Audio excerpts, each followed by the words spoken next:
Hi guys, this is Manu Mishra. So welcome back with the session जिसमें आज हम लोग 14th ऑफ मार्च के द हिंदू न्यूज़पेपर का एनालिसिस करेंगे। So here we start the analysis of today's newspaper.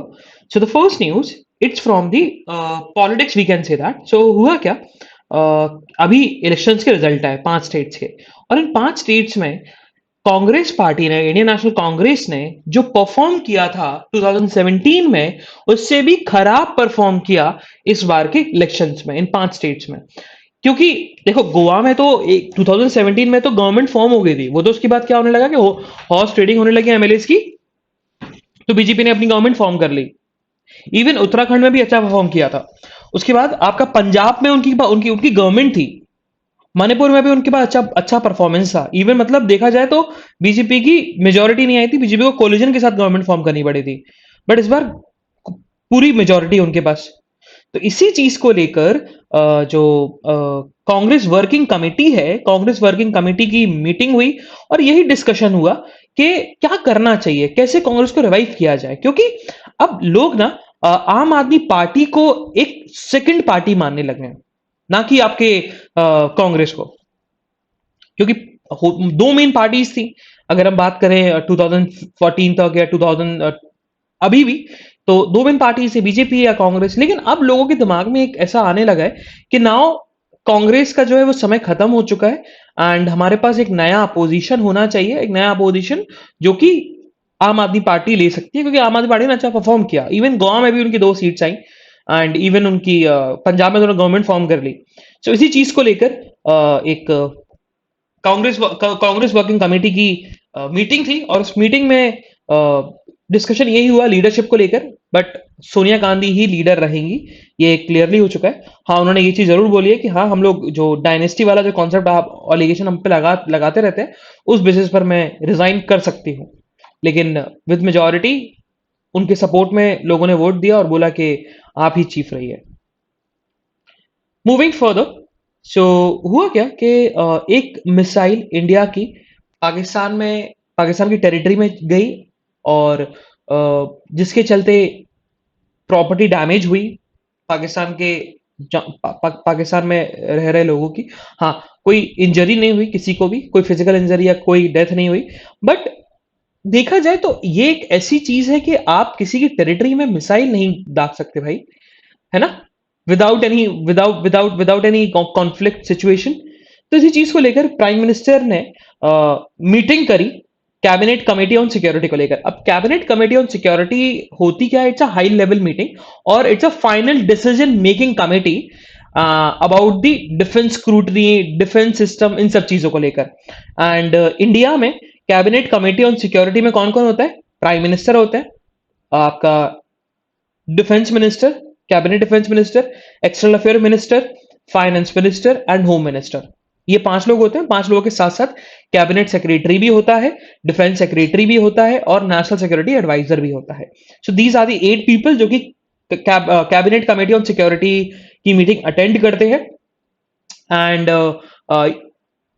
this committee is what? This committee is the final decision making committee about the defense system, defence strategy, defence policy.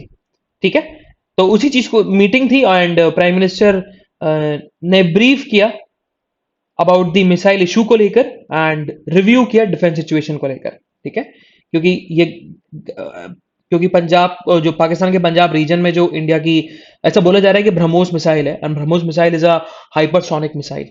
Okay, moving further, so India की embassy है Ukraine में, but Ukraine में war चल रहा है, तो India ने अपनी एम्बेसी कीव से हटाकर कहां रख दी? पोलैंड में। तो यूक्रेन की एम्बेसी है। अगर कोई बोलेगा कि भाई इंडिया की एम्बेसी है क्या यूक्रेन कंट्री में? हाँ, यूक्रेन कंट्री में लोकेटेड नहीं है, बट जो एम्बेसी है यूक्रेन को लेकर, वो कहां पर शिफ्ट हो गई? पोलैंड, उसके नेबरिंग नेशन में। मूविंग फर्दर, सिटी न्यूज नहीं पढ़नी है तो on the state news. So what happened?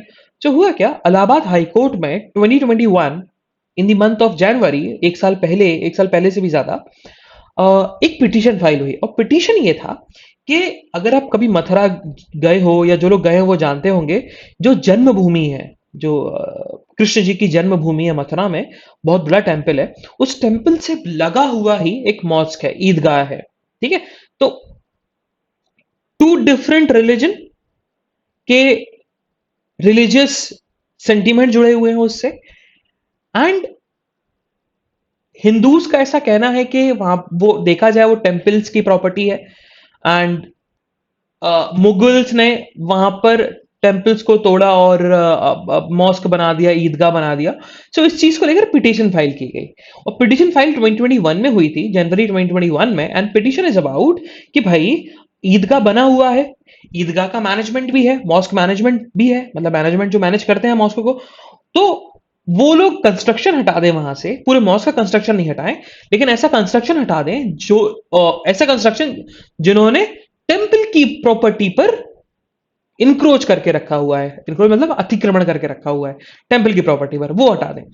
2021 में जब पिटीशन फाइल हुई तो इलाहाबाद हाई कोर्ट ने on the face of it इस पिटीशन को रिजेक्ट कर दिया। और रीजन ये था क्योंकि पिटिशनर खुद पिटीशन फाइल करने आ गया कोर्ट में विदाउट ब्रिंगिंग हिज और हर लॉयर, वो अपने साथ लॉयर लेकर नहीं आया। तो इस चीज को लेकर कोर्ट ने बोला था कि भैया पिटीशन फाइल कर रहे हो, आपको लॉयर होना चाहिए। ऐसा नहीं है कि कोर्ट पिटीशन जो है वो लॉयर के सामने ही एक्सेप्ट करे। Petition can be accepted in an application also, अगर आप जज को एप्लीकेशन भी लिख रहे हो तो भी एक्सेप्ट की जा सकती है, लेकिन इन सर्टेन कंडीशन, अगर आपकी फाइनेंशियल कंडीशन अच्छी नहीं है, सोशल इश्यूज हैं, but this is not a social issue. ठीक है, कोई सोशल इशू नहीं है। अब सोशल इशू इसी वजह से नहीं बोल सकते क्योंकि सोशल इशू समथिंग अबाउट कि ये हर वर्ग के लोगों को बेनिफिट पहुंचा रहा हो, लेकिन देखा जाए तो it's something about the two different religion. तो अगर ये हिंदूज की फेवर में जाता है तो मुस्लिम्स के लिए खराब है, मुस्लिम्स की फेवर में जाता है तो हिंदूज के लिए खराब रहेगा, है ना। तो देख इसी चीज को लेकर हाई कोर्ट ने रिजेक्ट करा था, लेकिन फाइनली उस पर्सन ने फिर से पिटीशन फाइल करी एंड उस पिटीशन को रिस्टोर कर लिया गया, उस प्ली को फिर से रिस्टोर कर लिया गया अबाउट दी मथुरा मॉस्क के बारे में। मूविंग फर्दर, सो श्रीनगर बॉर्न एजाज नक्शबंदी हुआ क्या, कोविड में वो कश्मीर में ही रह के रह गए, मतलब वो अपनी कंट्री जा ही नहीं पाए, सऊदी अरेबिया जा ही नहीं पाए वो, तो कश्मीर में ही रहे। तो कश्मीर में 2 साल से थे and he is the painter. तो उन्होंने बहुत सारी पेंटिंग बनाई इन 2 सालों के अंदर, एंड जहां उन्होंने पेंटिंग बनाई उसको उन्होंने आर्ट गैलरी बोल दिया। तो श्रीनगर को पहली प्राइवेट आर्ट गैलरी मिल चुकी है। अब प्राइवेट आर्ट गैलरी का मतलब ये होता है कि जितने भी वहां के आर्टिस्ट होंगे, अगर उनको अपनी पेंटिंग्स दिखानी है पब्लिक को तो वो दिखा सकते हैं। कहां पर दिखाते हैं? आर्ट गैलरी में। ओके,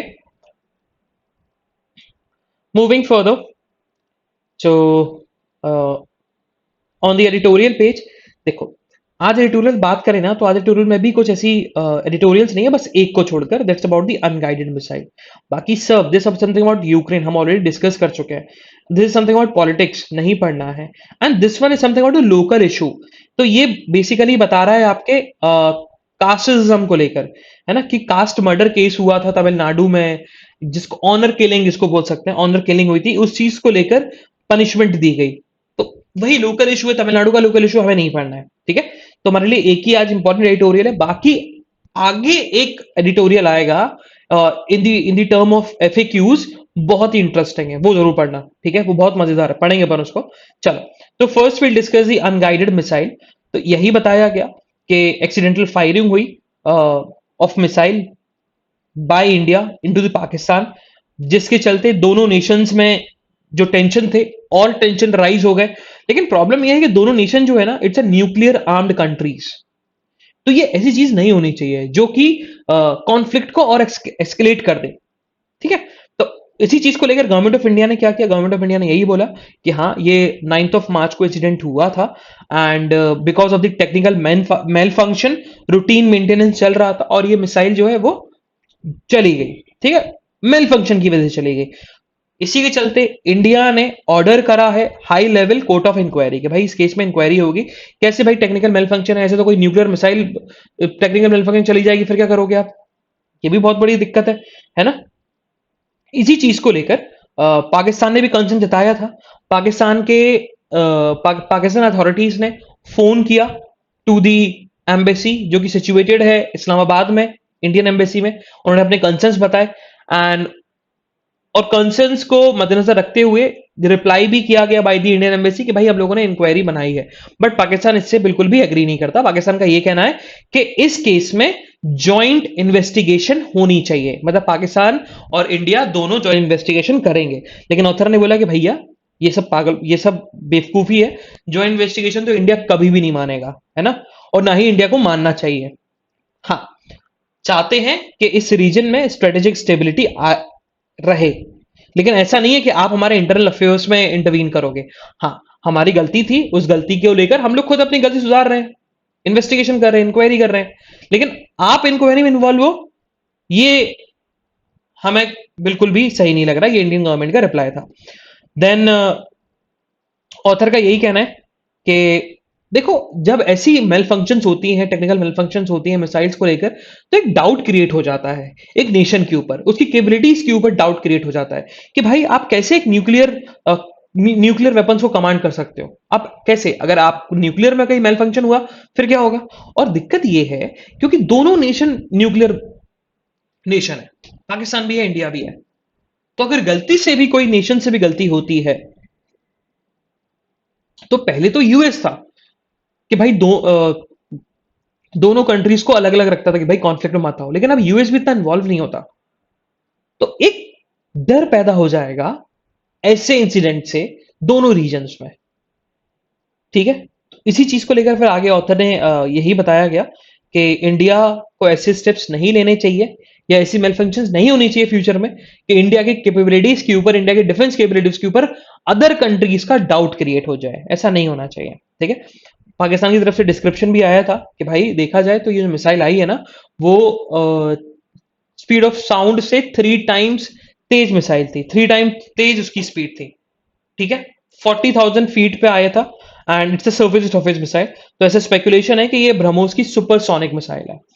ओके, एंड देखा जाए तो supersonic missile it's now situated in the inventory of India three services. Three service मतलब आर्मी, नेवी एंड आपका एयरफोर्स। तो सरफेस टू सरफेस भी है, सरफेस टू एयर भी है, आपका एयर टू सरफेस भी है, और वाटर टू सरफेस भी है, वाटर टू एयर भी है, ऐसी भी चीजें हैं।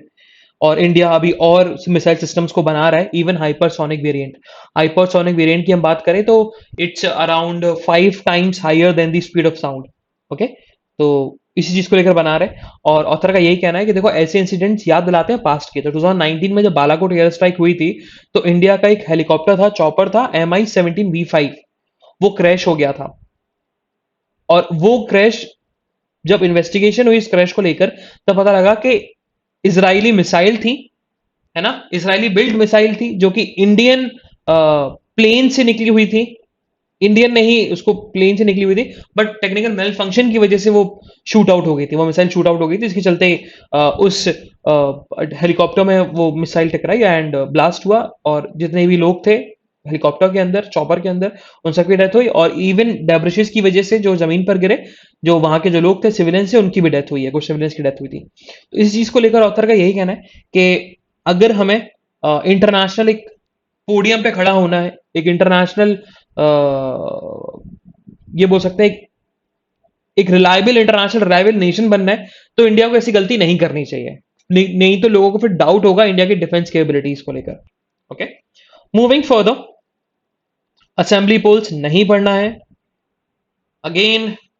या so on the national news, so what happened, तो कल रोड शो कराया गया आम आदमी पार्टी के द्वारा, बिकॉज क्योंकि उनकी पंजाब में लैंडस्लाइड विक्ट्री हुई है।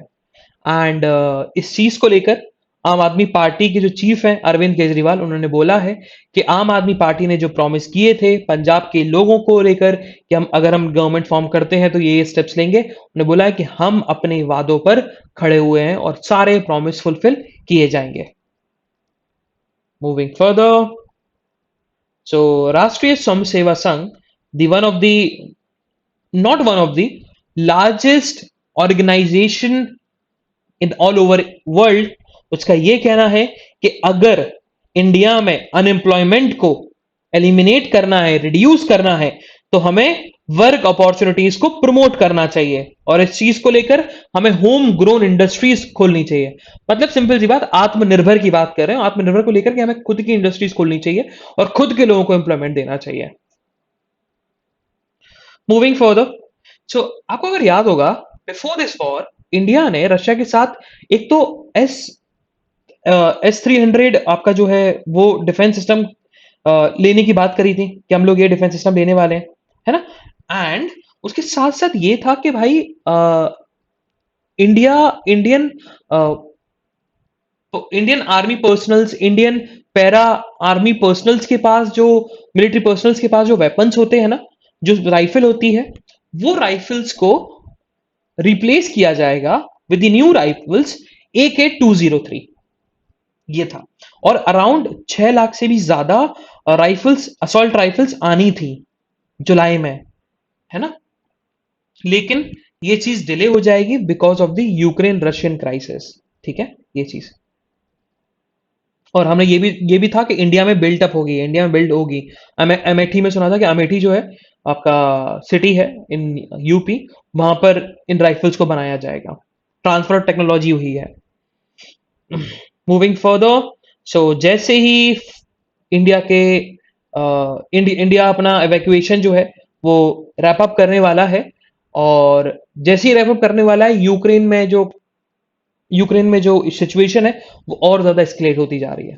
ठीक है, तो अब ये एस्केलेट इसलिए से हो रही है कि रशिया पहले सॉफ्ट था, क्योंकि उनको डर था कि कहीं हमारे फॉरेन जो स्टूडेंट्स हैं, हमारी वजह से उनकी डेथ ना हो जाए। एंड लेकिन अब फॉरेन नेशनल्स निकल गए हैं, majority of the foreign nationals निकल गए हैं, इंडिया भी इवैक्यूएशन को रैप अप करने वाला है। क्योंकि देखा जाए तो अराउंड टोटल फॉरेन स्टूडेंट्स 80,000 थे, और 1/4 of the 80,000 Indian students contribute करते थे।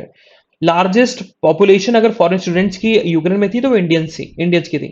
तो इसी चीज को लेकर बताया गया कि फॉरेन स्टूडेंट जैसे बाहर निकलते जा रहे हैं, रशिया बहुत ज्यादा एग्रेसिव होता जा रहा है यूक्रेन को लेकर।